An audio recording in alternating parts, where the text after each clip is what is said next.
Hello दोस्तों, UPSC allrounder में आपका स्वागत है। आइए बात कर लेते हैं थ्रिफ्ट के विरोधाभास की, है ना। इसकी अवधारणा क्या है, तो आइए उसको समझ लेते हैं। तो थ्रिफ्ट के विरोधाभास की अवधारणा को प्रसिद्ध ब्रिटिश अर्थशास्त्री जॉन मेनार्ड कीन्स ने प्रस्तुत किया था। यह विचार विशेष रूप से कीन्स इकोनॉमिक्स के अंतर्गत आता है, ठीक है, जो कि अर्थशास्त्र आर्थिक मंदी के समय में सरकार के हस्तक्षेप की भूमिका को महत्वपूर्ण मानता है। थ्रिफ्ट का सामान्य अर्थ, तो थ्रिफ्ट का अर्थ होता है कि बचत करने की प्रवृत्ति। जब लोग समझदारी से खर्च करते हैं और अपने भविष्य के लिए धन बचाते हैं तो इसे अच्छी आदत माना जाता है। व्यक्तिगत स्तर पर यह एक जिम्मेदार व्यवहार होता है जो परिवार या व्यक्ति की आर्थिक सुरक्षा को मजबूत करता है। लेकिन कीन्स ने इस व्यक्तिगत सद्गुण को एक सामाजिक शिष्टगत और समस्या के रूप में, मतलब माइक्रो लेवल समस्या के रूप में से देखा, और तब देखा जब आर्थिक मंदी चल रही हो। तो थ्रिफ्ट का विरोधाभास का सार क्या है, तो कीन्स का कहना है कि अगर हर व्यक्ति एक ही समय में अधिक बचत करने लगे, खास करके आर्थिक संकट के समय में, तो यह पूरी अर्थव्यवस्था के लिए नुकसानदायक हो सकता है। इसे ही उन्होंने थ्रिफ्ट का विरोधाभास कहा है।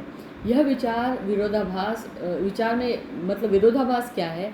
विरोधाभास यह है कि व्यक्तिगत बचत लाभकारी है, लेकिन समूह स्तर पर अत्यधिक बचत जो है वो हानिकारक होती है।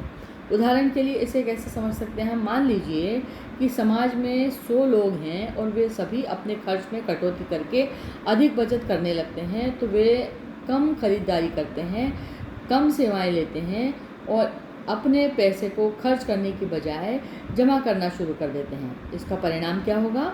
इसका परिणाम ये होगा कि दुकानों की बिक्री घटेगी, उत्पादन कम होगा, कंपनियां अपने कर्मचारियों को निकाल सकती है या वेतन घटा सकती है, बेरोजगारी बढ़ेगी और आय घटेगी। कुल मिलाकर के मांग जो है, मतलब डिमांड जो है, उसमें भारी गिरावट आ जाएगी, अर्थव्यवस्था ठप हो जाएगी और कुल बचत भी घट जाएगी। इसलिए जब हर कोई बचत करने लगेगा तब कुल आय ही कम हो जाती है, जिससे बचत करने की जो क्षमता है वो घट जाती है। यही जो है वो थ्रिफ्ट का विरोधाभास है, क्योंकि यह मंदी में विशेष रूप से खतरनाक होता है। आर्थिक मंदी में पहले भी मांग कम होती है और ऐसे समय में यदि लोग खर्च करना भी बंद कर दें तो केवल बचत पर जोर दें तो यह अधिक मंदी को और गहरा कर सकता है। कीन्स का मानना था कि इस स्थिति में सरकार को आगे आकर के खर्च बढ़ाना चाहिए ताकि मांग बनी रहे और उत्पादन, रोजगार और आय के स्तर जो है वो स्थिर रहें। तो समाधान क्या हो सकता है इसका? तो समाधान ये हो सकता है कि सरकार को अपने राजकीय कोष का जो व्यय है उसको बढ़ाना चाहिए, लोगों को कुछ हद तक खर्च करने के लिए प्रोत्साहित करना चाहिए, बाजार दरों को कम करके निवेश और खपत को बढ़ावा दिया जाना चाहिए। निष्कर्ष से निकलता है कि थ्रिफ्ट का विरोधाभास यह समझाता है कि जो चीज़ व्यक्ति के लिए लाभदायक है वही समाज के लिए हानिकारक हो सकती है।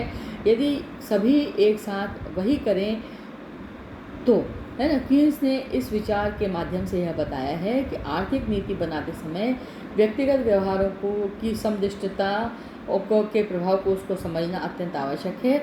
यह अवधारणा आज भी उतनी ही प्रासंगिक है जितनी 20वीं शताब्दी में थी, क्योंकि यह हमें यह सिखाती है कि मंदी के समय में संतुलित खर्च, बाजार में विश्वास और सरकार की भूमिका कितनी ज़रूरी होती है। तो उम्मीद है आपको ये समझ में आ गया होगा, है ना। और अगर आपको ये सेशन अच्छा लगा है और थ्रिफ्ट के विरोधाभास का सार आप समझ गए हैं, थ्रिफ्ट किसे कहा जाता है वो आप समझ गए हैं, तो प्लीज़ मेरे चैनल को लाइक, शेयर और सब्सक्राइब कीजिए। Thank you.